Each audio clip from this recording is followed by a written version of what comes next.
showed you the X14, but maybe you need to do a little bit more multitasking. Maybe you need a bigger screen. Maybe you need this. This is the X16 Pro. So with this one, you step up and you get a full-sized keypad. And again, all the buttons are in the right spot. See, that's where the control button goes. And everything else is in the right spot. And this is for someone who wants to do content creation, but you also have a massive 77 watt-hour battery that will give you up to 17 hours of performance. Above and beyond that, we have our 16-inch monitor. It's a 2.5K or 2560 by 1600. So that's 16 by 10, you might have noticed, which in my opinion is also better. Just that extra little bit that you get, you know, that makes a big difference to me.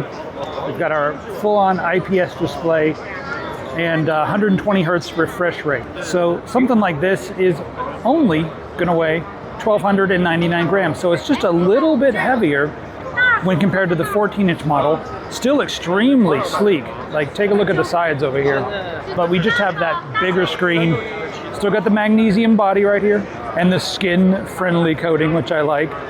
So it's just a loaded laptop. And the big thing for me with this and what sets it apart is the build quality overall, because there's other stuff out there that has similar specs, not at that price.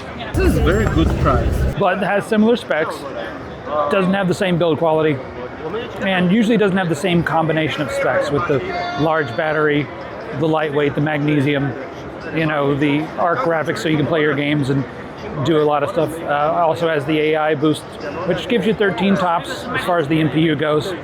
So yeah, it's just pretty much loaded. We do have USB 4 as well. It's USB 3.2. So you can hook up other monitors if you want to use this as a desktop replacement.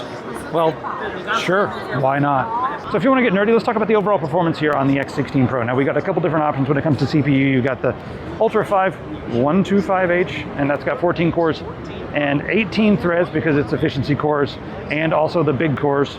Kind of mixing together, you got the big cores for doing like the gaming, heavy duty stuff, and then the other cores to work in the background, keeps it really efficient to give you that super long 16, 17 hour battery life. All right, so let's take a look at the info on this one and I'll show you the breakdown.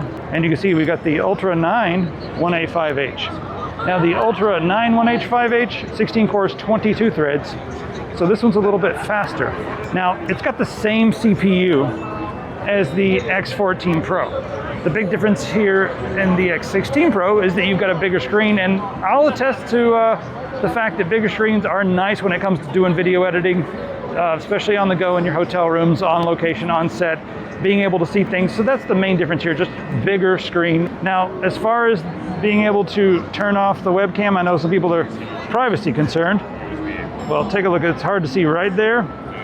There's a physical switch that you can slide and close and open this. So there you go.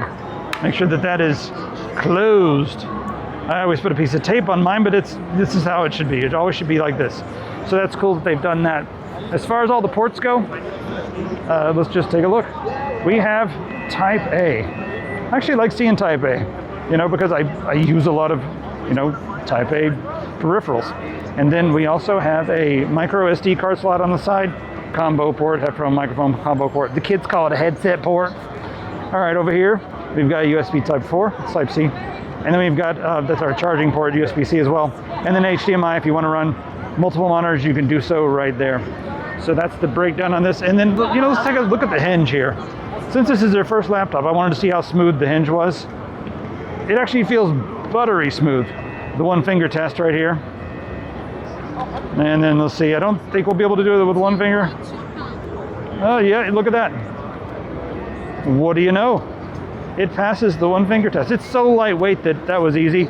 But also the fact that it's lightweight means that there's not gonna be an enormous amount of stress here on the Hinge, because this is not incredibly heavy since it's a magnesium alloy body and not an aluminum or whatever body. The magnesium alloy is just gonna be smoother. You've got the soft touch coating on top, because magnesium can feel a little bit rough if it's just raw magnesium.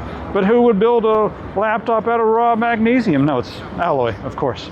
So that's the the details on this. I'll throw some benchmarks from the X14 Pro in right now because I benchmarked that one. It should be very similar, if not the same. When I get one of these in the studio, I'll do the official benchmarks, but I wanted to give you all a preview of this right now. So here's those benchmarks. Oh, the Intel Arc it can game. Check this out, 72.3 FPS. I'm running it at 1080p. The overall score, 3026. And you can see right there, it never dropped below 39.6 FPS. And this is Cinebench. So let's go ahead and show you the single core. See, the single core is extremely strong. As far as our multi-core score goes, bring that up. And you can see how it stacks up right here. A little bit slower than the Threadripper 1950X, which is a beast. If we're talking like performance per watt, it's like 10 times better than that. And that's what gives this the 16 to 17 hour battery life, depending on what you're doing. But as you can see up here, our overall score is 11,663 for the multi-core, 1650 for the single core. All right, there you have it. Let me know what you think of these new GeekOM laptops. This is the GeekBook X16 Pro. If you're looking for something big and powerful, and you're not looking for me, you're probably looking for this.